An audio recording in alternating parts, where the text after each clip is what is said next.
quick like my rookie of the year, go! And that's how she got that. I voted twice. You haven't gotten the write-ins yet, you don't know for sure, you don't know for sure. Okay, I'm gonna try to go through this as quickly as possible. I know people have had incident command. I really wanted to kind of talk about blue card and incident priorities. I don't know what the process here has been, so it's like kind of question and answers too. So how I've always determined my incident command priorities are life safety, incident stabilization, property conservation, and Alan Brunacini, who probably most of you know who he is, talked about we'll risk a lot to save a lot, savable lives, we'll make calculated tactical risks to save property and risk nothing for saving people who have passed away and property that's lost. So how many people here have been incident commanders on the scene? We've got, Alex has been, you've been. So when you go on scene, how do you make determinations of how you're making command decisions? What's your paradigm for making incidents, stabilizing the incident? Size up immediately. Okay. 360s. Okay. Stages of fire, Okay. exposures, Good. all those Yeah. things. So you get on scene and These guys probably.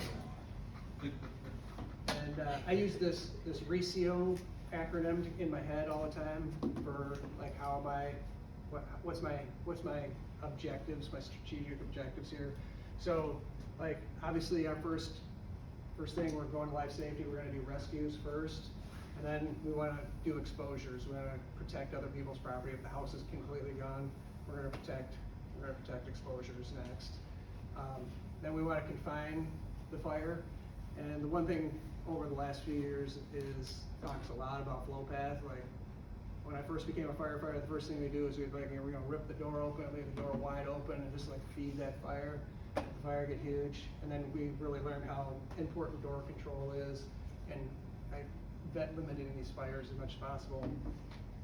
When I first became a firefighter, it's like first thing you did, break every window in the house, open up every door, and cut a hole in the roof, and it's pretty poor outcomes because of it.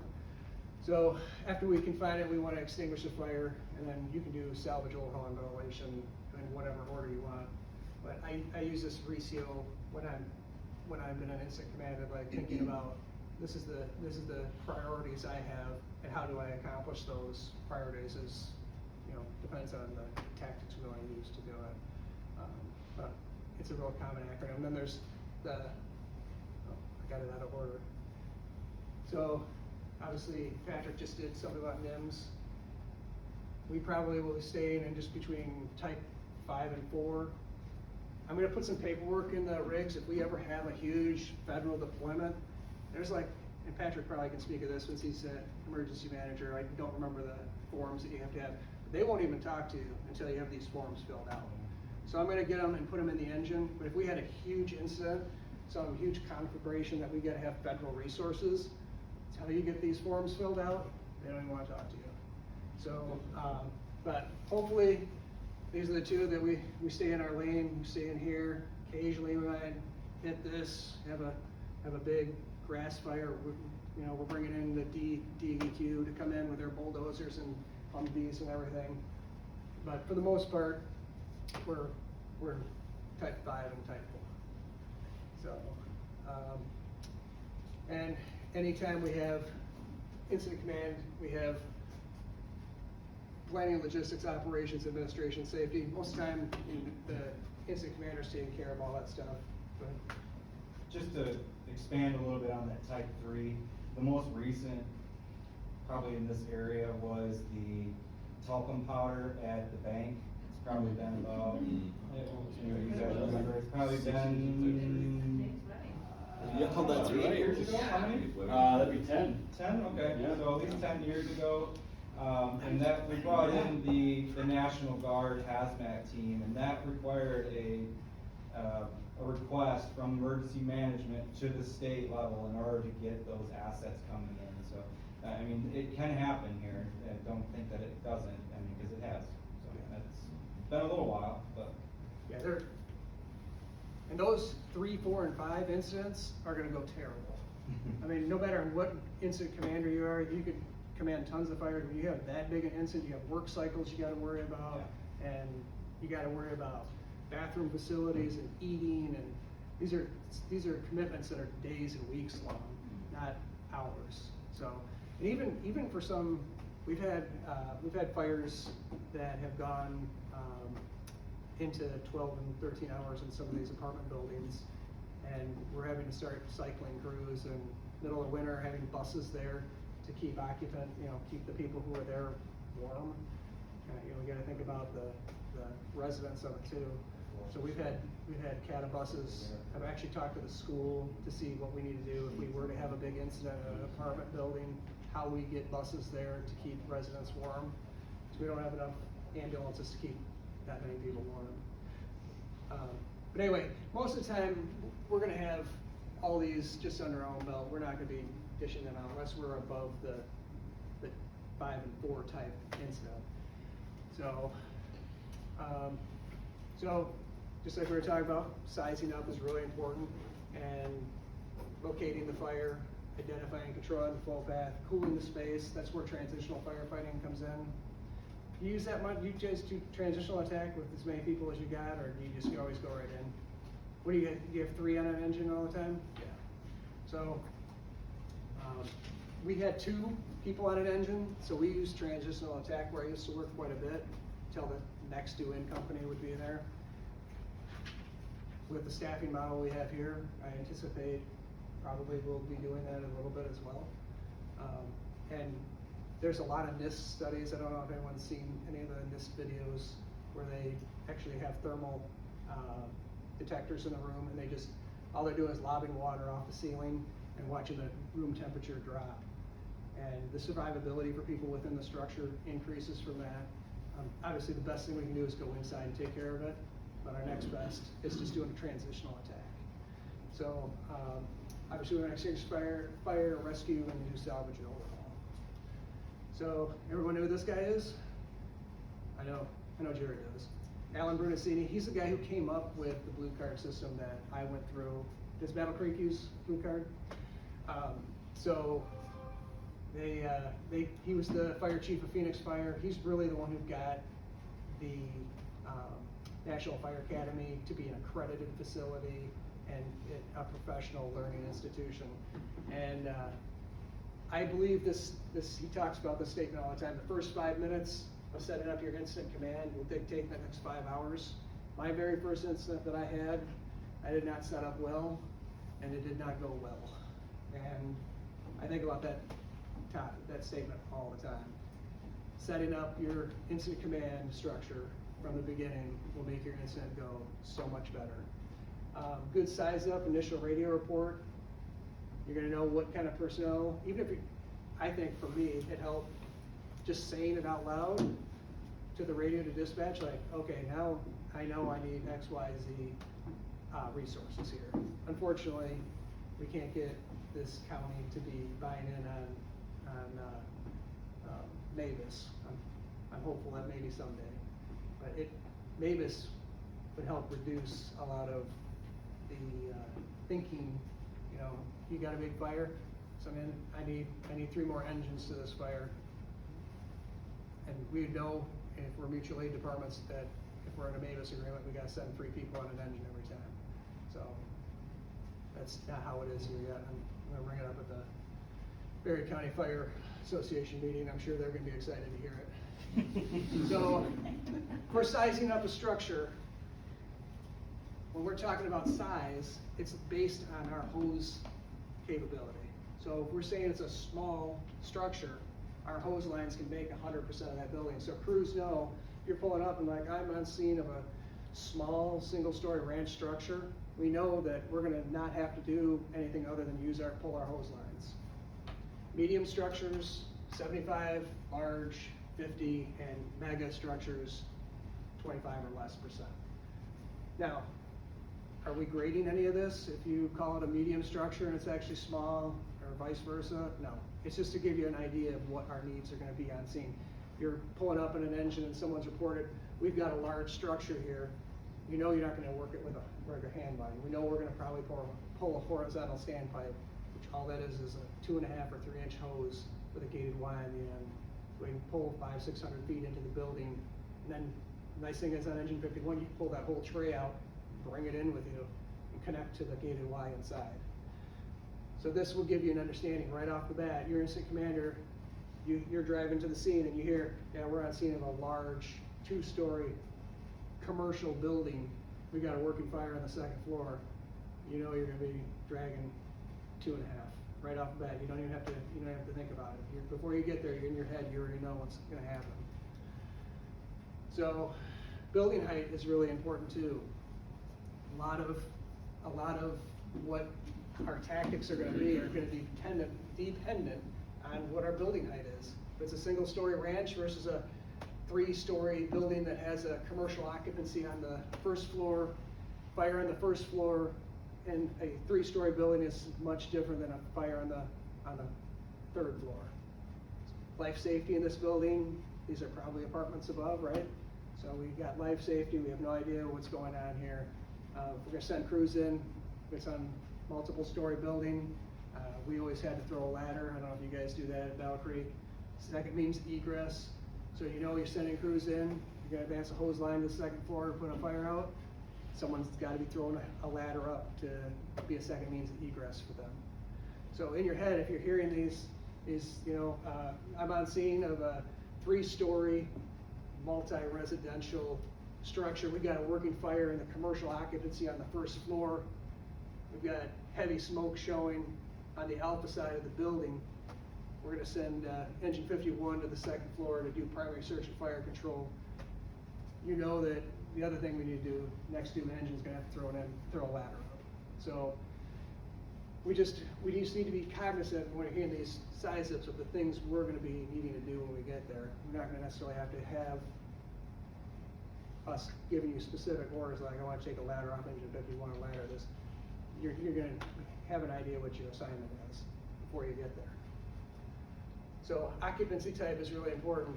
3 o'clock in the morning at a strip mall is not as big a deal as 3 o'clock in the morning at a apartment complex. I call this, I don't know what you guys call it, I call this garden level.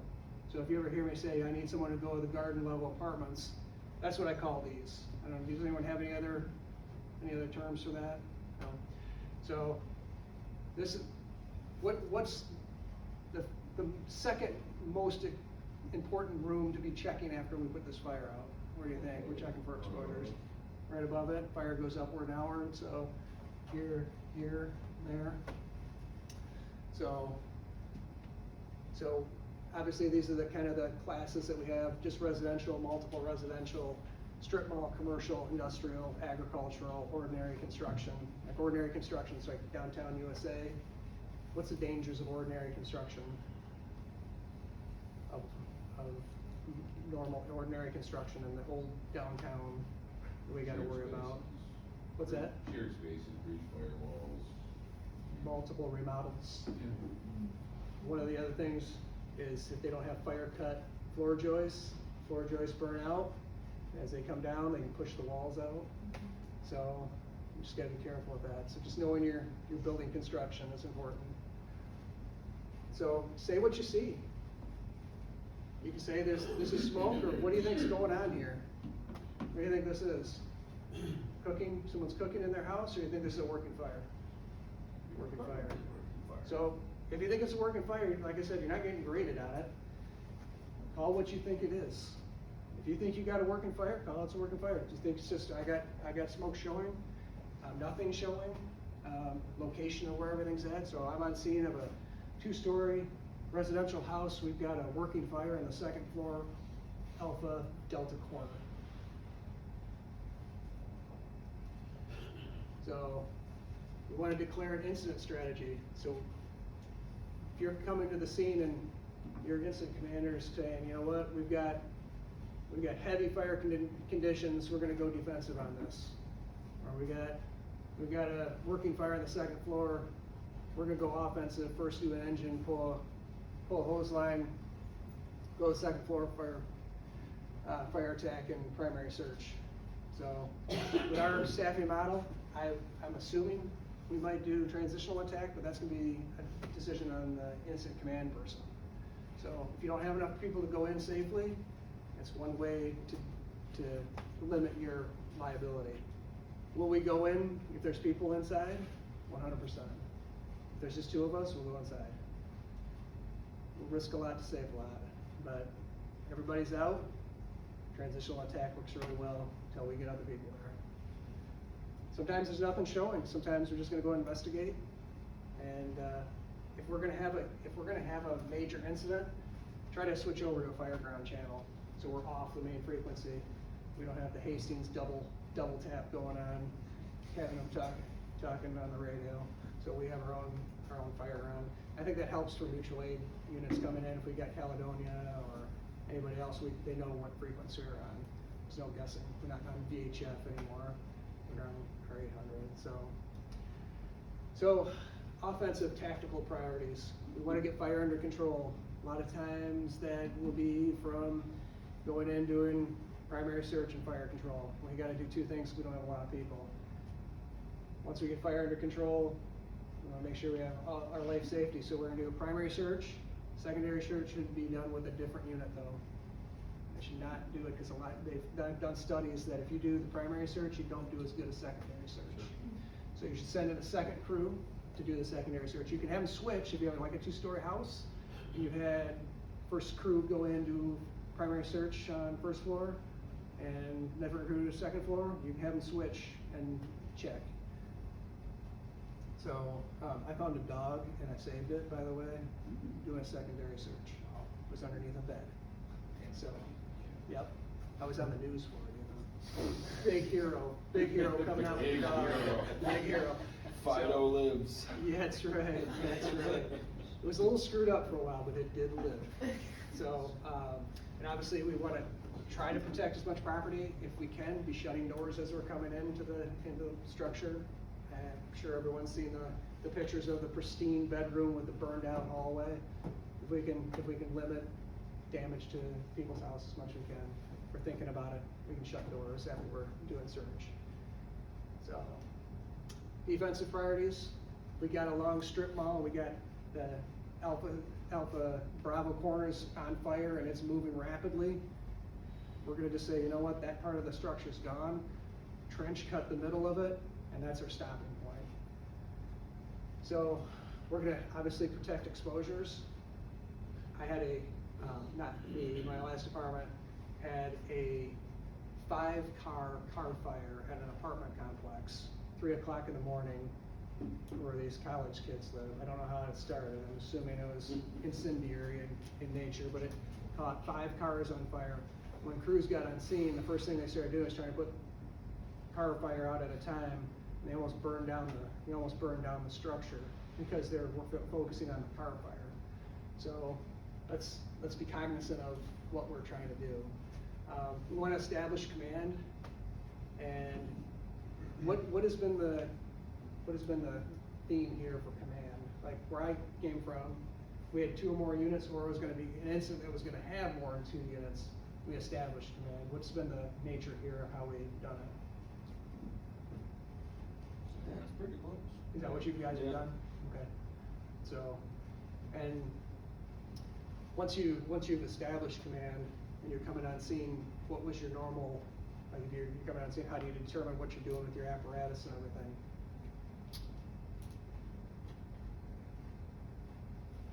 Like where you're You're pulling up on scene, you know, engine 56 is on scene.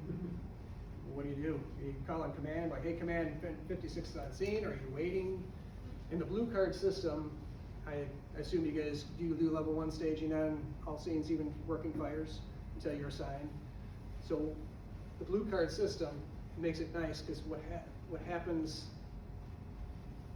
from my perspective, from working in Out County, where I used to work, cruises show up, rigs are all over the place, and people are all over the place, and it's hard to have accountability of all those people. Sounds familiar. Yeah, yeah.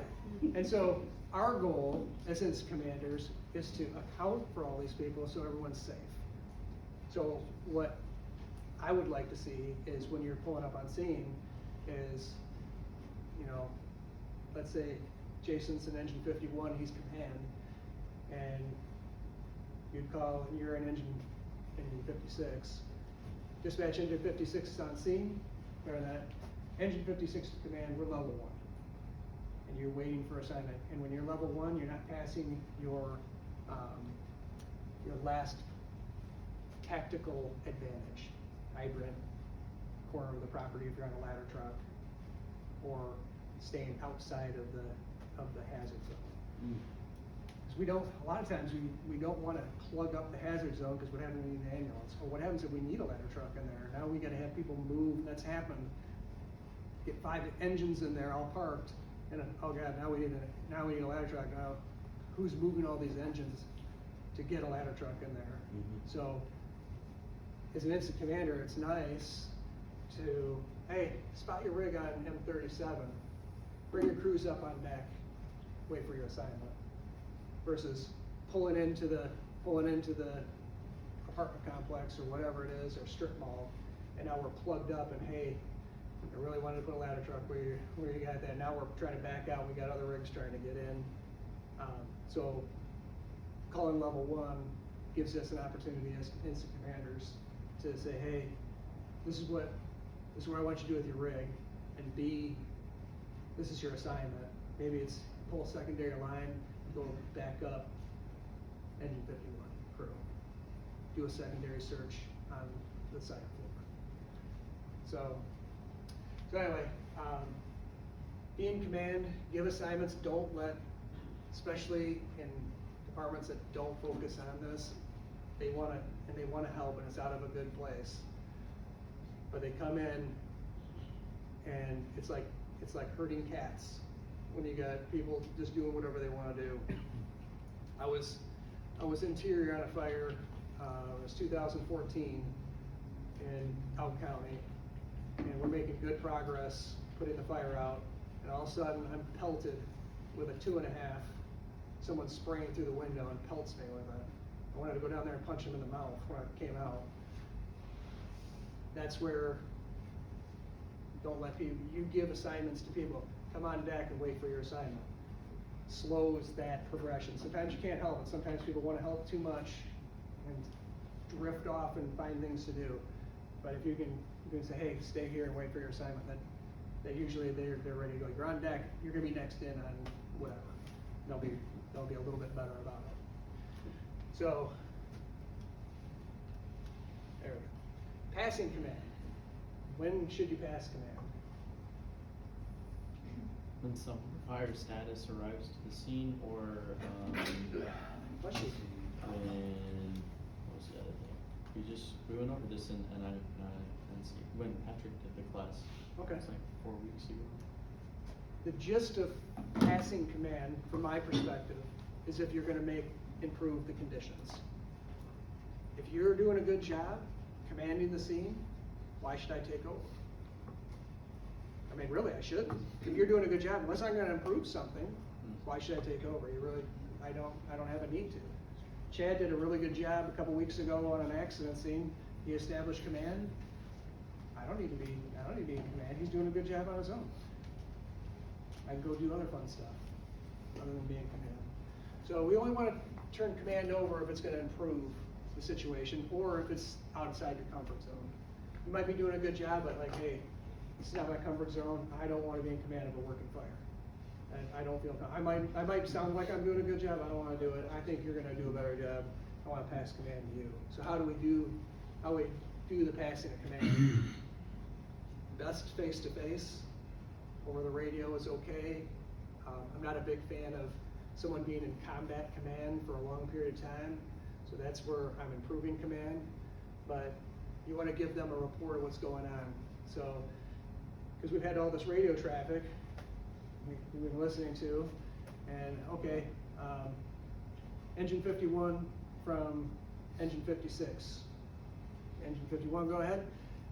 I understand you're inside with engine 50, with engine 51 crew, and you're doing primary search and fire control on the second floor. We've got crews on the first floor doing primary search, and we've got 2 crews on deck outside. Is that right? Yep, that's right. Okay, I'm gonna take it from out here, dispatch from engine 51. I'm gonna assume command, and we're gonna maintain the offensive strategy on this fire. And then you'd go back to your work. I'd be watching from the outside to make sure everyone's safe, because it's really hard to know what's going on when you're deep in the fire trying to do stuff. So that's kind of the process it should be. If you can do it face to face, it's even better. You can give a really detailed report. Hey, I was pulling ceiling, we're putting water with good effect upstairs. We almost had it knocked out. I ran out of air. I sent in XYZ crew, and they're up there finishing it up, pulling ceiling and applying water. And you're gonna need a can report from them. So.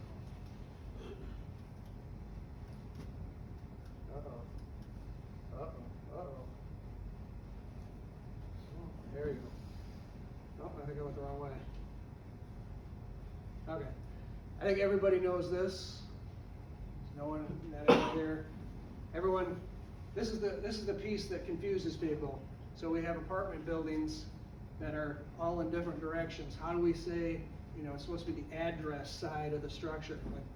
Like the address might be facing over here, or it could be on an angle. How do we determine what alpha is? It's what we say it is. We determine what alpha is. And it's typically, we park our engine.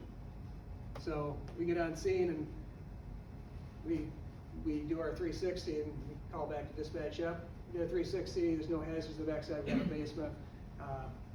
We're gonna maintain offensive strategy, and engine 51 is gonna be alpha side accountability on this. So everyone knows engine 51, that's alpha side, and can determine from there.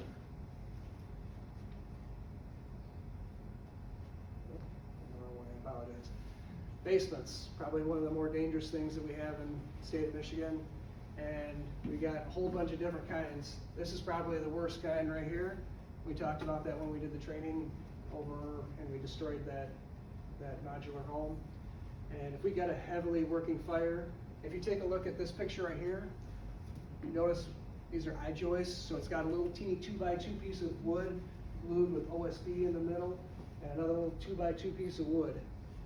This fails very rapidly under fire conditions. We don't want to be inside if there's a working fire in the basement, crawling to try to find the basement to go down into that.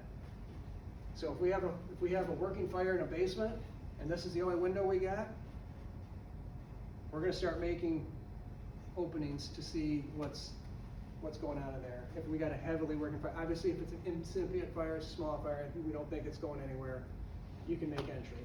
If we got a really heavily working fire in a basement, that's dangerous. It's very dangerous. So we would love to go through walkout basements or lookout basements. It's much safer for us, much easier to access. So, and this gives a pretty good example of lookout versus walkout versus the teeny little baby pop-up windows that half the time we put glass block windows in, they're inaccessible until we take a sledgehammer and pop them out. So basements are one thing. So when we're doing our 360, we want to determine what kind of basement we have. If we got a walkout, lookout, hopper window, no basement, what are the hazards in the backyard? We had a fire, a working fire, and I walked around the back and they had a 100-pound propane tank sitting up against the house. That was something I was anticipating that was going to be back there.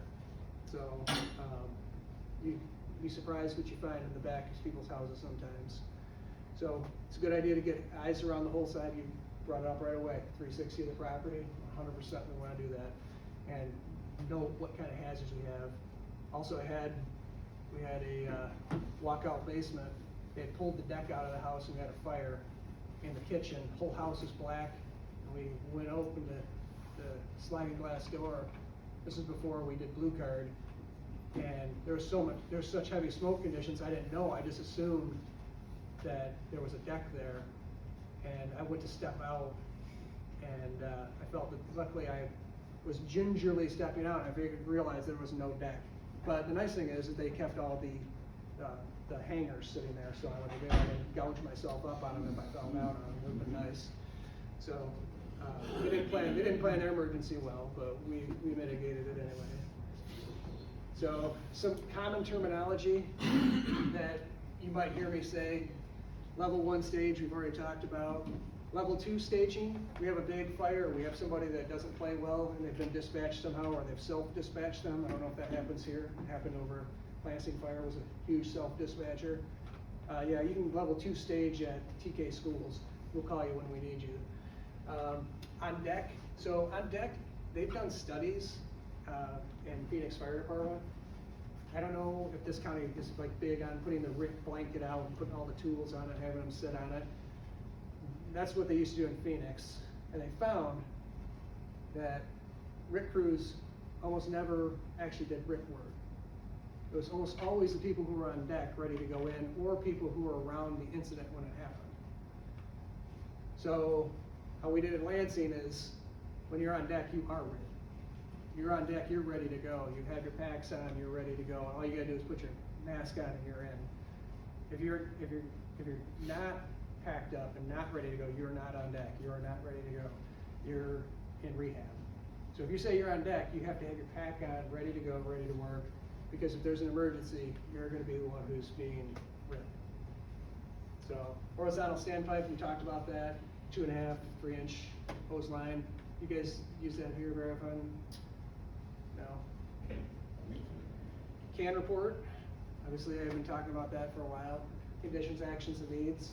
So if you're in a fire, and we try to limit radio communications a lot, but it's like sitting in a car is really hard. Sitting in an engine, just sitting watching. So people like myself that are hyperactive anyway have a hard time like letting you just work. You hear me call like, hey, what's going on in there? Can you give me a can report? So just tell me what our conditions, actions, and needs are. You know, we pulled ceiling, we're applying water with little effect, we're gonna need, and our needs are to have another crew up there with another hose line, or hey, we pulled all the ceiling, we think we've got the fire out, we're just gonna need ventilation, or none of the above. You know, just give a quick report, and hopefully your incident commander will be able to hear what you're saying through your mask and everything well, and we'll repeat it back. Recycling. When do we come out of fires? What's the threshold that we come out? What's that? What's The real answer, or I know it's when the thing vibrates, but when are we supposed to? If we got before it's going off. Yes, before it's going off is when you're really should. But what is considered a near miss? When you ran out of air inside. If you're under 50%. Under 50%, you're supposed to recycle at 50%. You're supposed to start making your way out at 50%. Do any of us do that? No.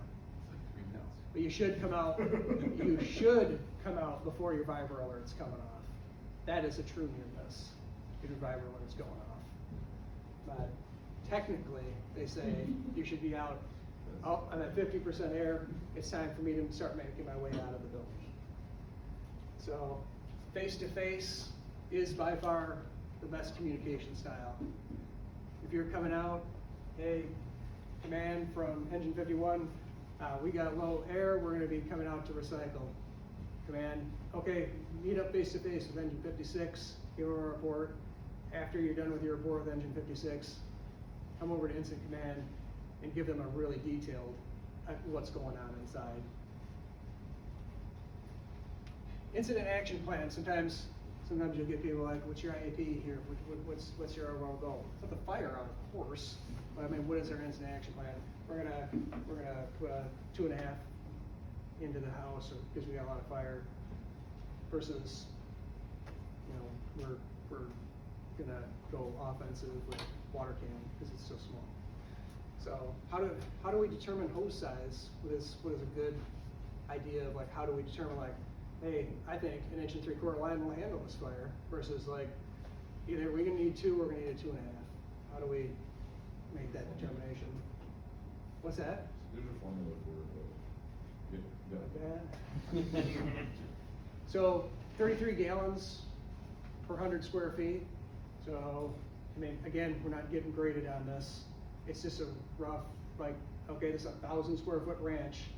I've got a third of it looks like it's on fire. That's about 300 square feet. I need 33 gallons per 100 square feet, so I need about 120 gallons of water per minute. Is that enough for 1 inch and 3/4 line probably? Be tight, but could you do it? Yeah, 2 would be better. If you're by yourself at 2.5, I'm not big enough to carry a 2.5 around. I'm a baby. I'm a little baby, so I'd have to have 2 people help me. So, just a rule of thumb, like, that's over 300 square feet of burning. We need either 2 lines, we're gonna need 2.5, or a combination thereof, to kind of get an idea, like, when you pull up.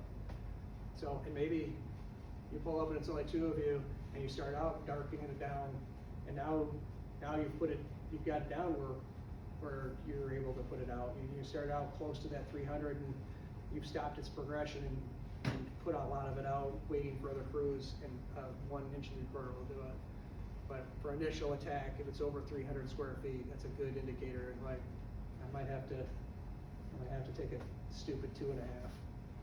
So, and then there's emergency traffic, and I don't think dispatch here is going to do it. I said something to Stephanie about it.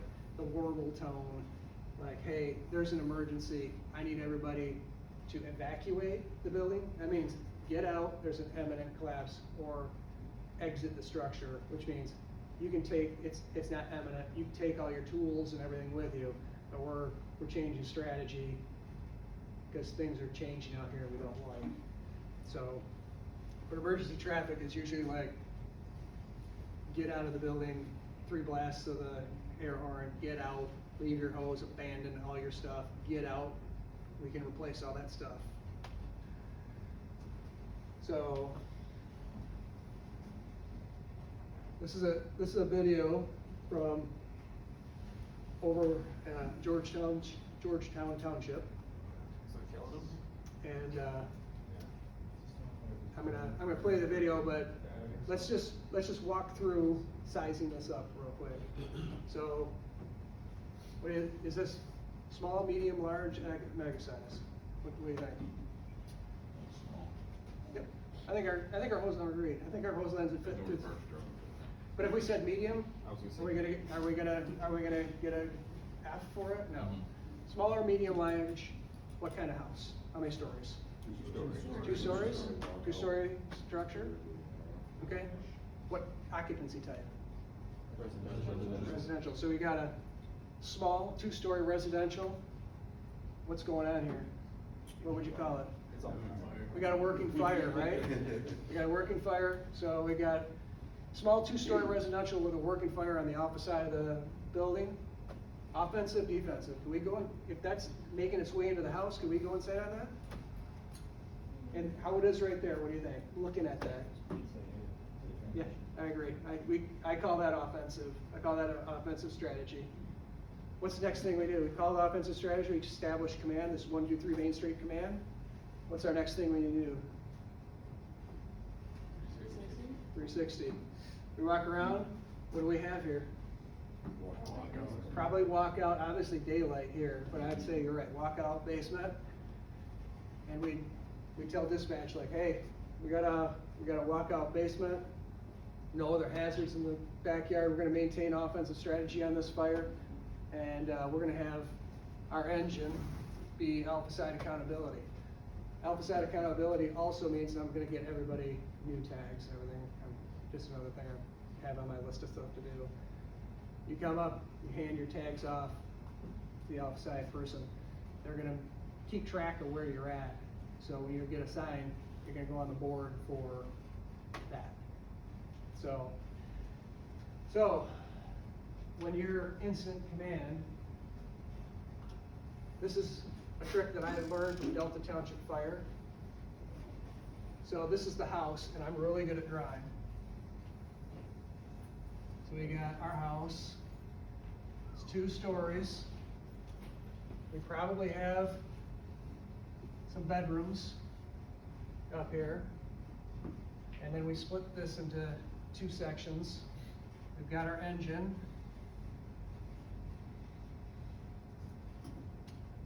And we're calling this offensive strategy.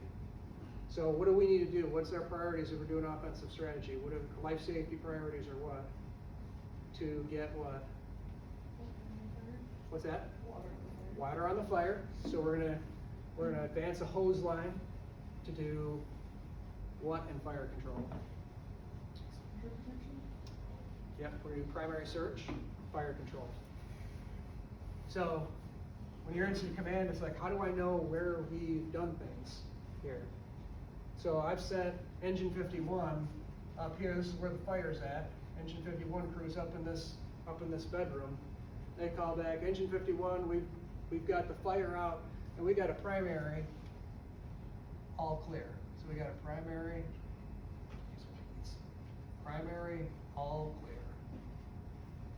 All right, and you do that for all the rooms in the house, so you know that they've called and said, hey, this room's good, these rooms are all good. Well, now what do we need to do? We've got the fire out, we're ventilating the house, secondary all clears, right? And once we've got our secondary all clear, and all these boxes, we know that there's nobody hiding in there, there's no dogs under beds that we gotta save and be on TV and be heroes, and the incident's done. But this gives you an idea when you've got multiple units. So you got engine 51 there, engine 56, Caledonia's ladder truck, and Caledonia's engine, and a tanker, and you've got all these crews for it. So let's say you have 3 people on 51, and you got 2 people on 56, and on their ladder they got 3, and you got 4, and on this tanker you got 2 people. Well, you got 12. You got 12 people for whaling. So I know right now we've got 3 people inside, right? And we can, some people go like, they're assigned, or they're interior. It's however you want to do it, so you're keeping track where these people are. And these people are all on deck until you assign them. Well, now engine 51 has ran out of air and their Viber alert's going off. They had a near miss and they've come out and they've recycled. We've erased them off the board, and now we're reassigning engine 56. Now we know engine 56 is in there. It's firefighter proof. You can take pictures. If it's a really big incident, you can take pictures of the board as you're going. But this is how Delta Township started doing it, and they taught us. I thought it was a really easy way to keep track of everybody.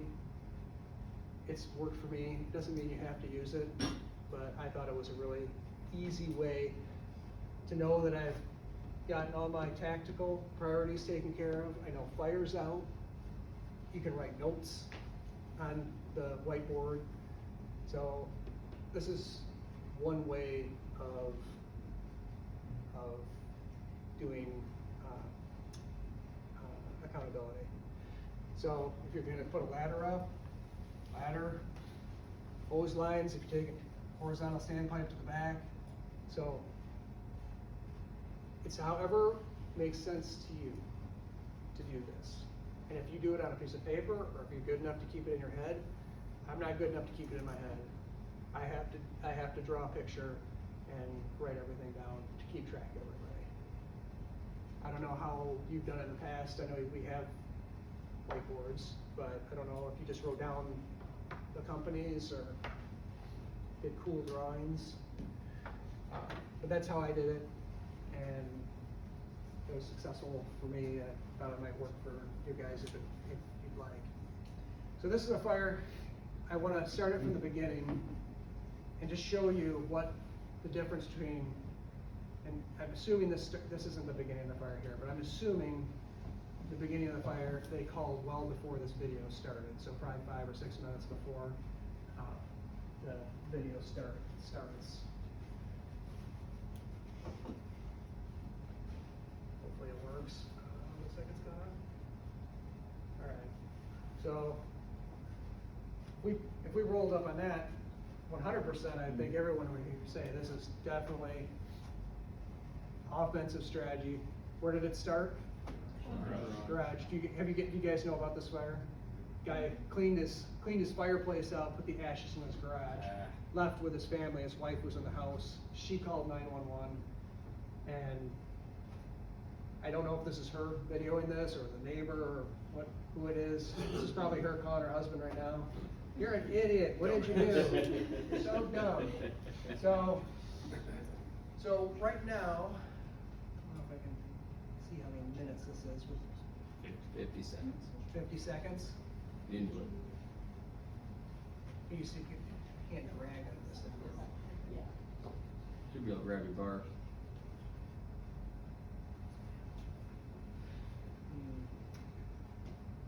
It's not letting me, it's dumb.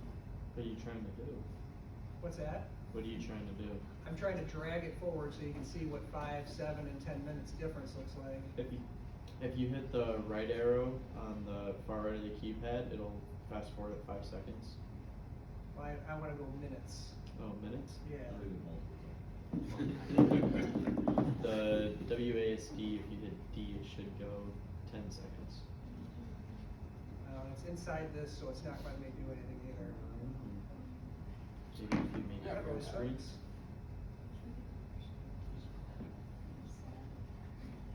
Wonder if I can find it on YouTube real quick.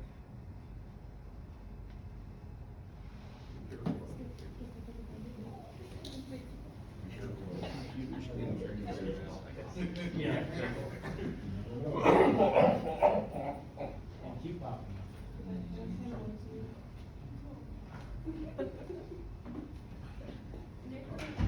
What? I don't, yes, unless somebody else wants to. I don't guess. I know, I thought about it. I couldn't remember if there doesn't wanna get assigned to make. Hybrid. I know, I'm not allowed to touch the coffee pot, I don't make it right. You don't just pour it on top and restart. Alright. Do you want me to get you coffee? I think it's best. No, Just come with that. I'm supposed to do that. Make another two. Don't let me tell you, so, it's like, dude, come on, The please get coffee. communications. Oh. Sorry, Justin. I'll watch a quick ad. Eric All, Notre Dame Sundays. It's Washington, Notre Dame High.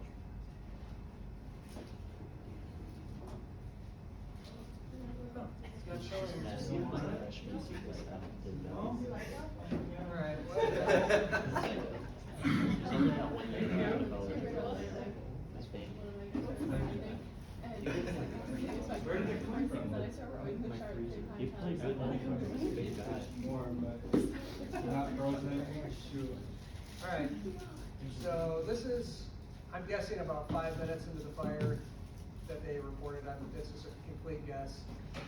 So, we fast forward 5 minutes into the fire, this is one of the reasons why I don't wanna wait for anybody. So we go 5 minutes in, which should be right about here. These are about the conditions, the difference in conditions that 5 minutes makes. And if we wait 7 minutes,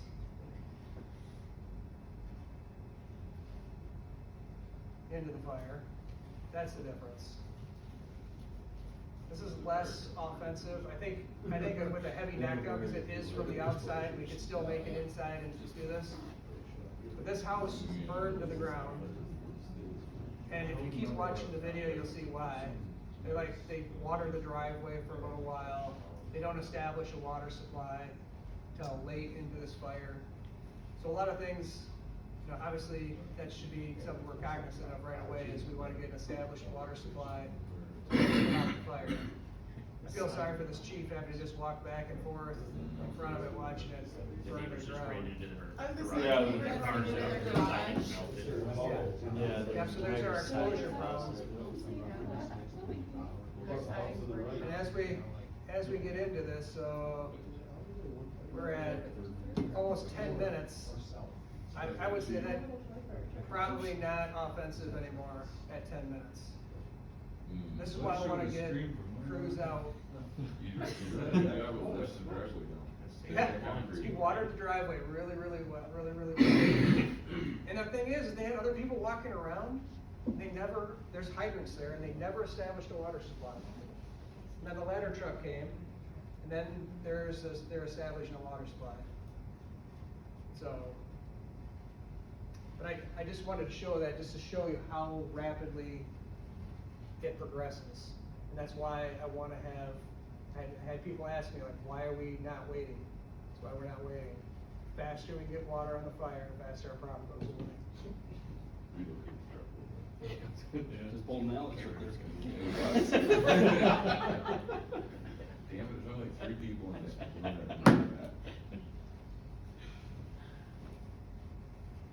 This is another thing, they're dropping a hose line, but when you're coming on scenes, don't park on both sides of the road. It makes it so you can't get other apparatus through. So the second in unit should have probably, I can't remember if there was something, I think there was something before this ladder truck. There's hoses on the ground. Yeah, so the ladder truck should have been second in, they should have dropped a line in for this for water supply. So, but that's a bad day. And they're still spraying the house. What's that? Do they at least get the ladder up? I think they do, we can fast forward a little bit. But That's a plus. it is, it is. Bye-bye. 12 minutes in when that front corner collapsed. Maybe they don't. I still don't. They're Oh, they got a thinking about guy it, in though. there. He's in the bucket, ready to go. Yeah, he's looking. They got the outriggers out, the bucket up. Bird's eye Yeah, view. the fire's pretty much out now. I was gonna say, Yeah. Yeah. Both houses on either side were damaged from this, from the next slide in the presentation is the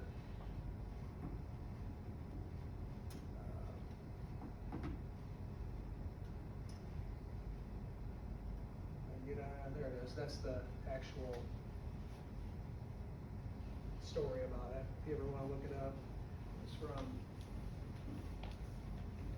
2016, I think, Yeah. so. Anyway, that's all I got, do we have any questions? Chief, can you go back to that video about the 5-minute mark? Yeah. I think there's a couple things worth mentioning. Sure.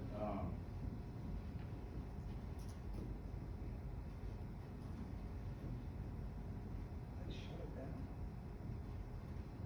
There it is. You said you want 5 minutes? Yeah. Then you can pause there. Sure. So, if you're coming on scene and that's what you see, how do you label that fire? How do you address how much fire is there in your on-scene report? How much of that structure is on fire? 15%. It's actually not a lot. It's not a It's lot. the It's all- exterior. it's So all the if exterior. you look at this, there's a lot of fires that are labeled fully involved, that are not fully involved. So there's a lot of fire and it's impressive, but there's a lot of searchable space in this house. So this fire really is mainly on the alpha side from what we can see. So if you label a house from the start as fully involved, mentally, what are you doing to the people that are showing up after you? I think it's a huge fire. Relax. Defensive, right? Well, hopefully you're In this- following the strategy now. In this instance, there's still searchable space here. We have a whole Bravo, probably Charlie side where, that article said, family nearly escapes. Which is funny because it was only the wife that was home. So if there's searchable space and there's fire on the alpha side, like Chief said, if we can make a difference and put the fire out, it's gonna make it better for the occupants. But how you label that fire makes a difference mentally for what you're doing and the responding units. The other thing is how you pull up to this can give that officer a little bit better view. So you saw, let's say that first rig was that ladder, they pulled basically not right, maybe, on the Bravo side of the structure, maybe halfway on the Alpha side. If you're an engine, you can pull past, leave room for a ladder, and get 3 sides right away. That's a good call. So, as a driver, it's things that you have to think about that will set up your officer for success and the rest of the evolution. So, it matters, that we have conversation on the way there, but sometimes it gets to a point where we kind of should know our job, right?